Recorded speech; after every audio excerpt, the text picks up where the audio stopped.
Kids are getting ready for school and sports. With that may come concerns about safety on the field and concussions. But some of that research will be happening right here in Rochester. Our news reporter CRISTINA Dominguez shows us it doesn't take a serious sports injury to raise alarm.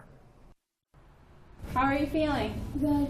Austin Billings was throwing the football around with his dad in the backyard when he fell and hit the back of his head.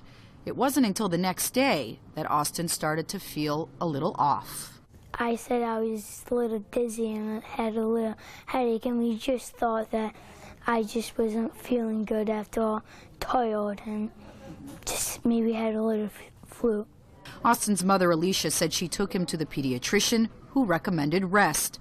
But the trips to the school nurse, the headaches and dizziness continued, so they looked for more help. It took him a while to figure out that he had a concussion because we didn't have a certain situation that said, geez, you know, he really hit his head, he passed out, or he threw up. My husband and I finally said, you know, this is a concussion, and resting isn't working.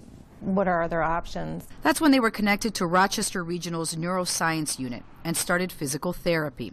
Alicia says in a day, Austin's headaches and dizziness went away. Austin's physical therapist says studies show rest is important as concussions heal, but so are physical exercises for the inner ear and balance.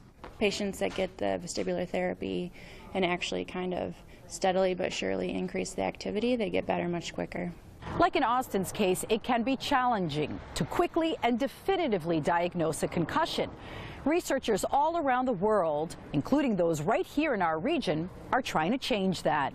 What we're basically going to do is start taking our concussion patients here in Rochester and start swabbing them. Neurosurgeon Dr. Anthony Petraglia is working with Syracuse-based Quadrant Biosciences to develop a fast and easy way to identify a concussion. The saliva swab test that today is analyzed in the lab but could become even more streamlined in the future looks for microRNA that is released in the saliva when a child or adult suffers a concussion. And Dr. Petraglia says that RNA can also detect what symptoms that person might develop. Now you're starting to talk about tailoring treatment early on if you can know what kind of symptoms they're going to have. So maybe not everybody is going to need, you know, a cognitive sort of approach. Maybe somebody's going to have really heavily emotional type symptoms. So you can really get them plugged in early on. Dr. Petraglia says the saliva swab research test in Rochester should start soon. Meanwhile, Austin is back to doing everything he loves to do, getting ready for school and sports with protective gear and mom and dad's protective eyes. We know now that it's not a major blow to the head that causes a concussion, so we just pay attention. CRISTINA Dominguez, Spectrum News.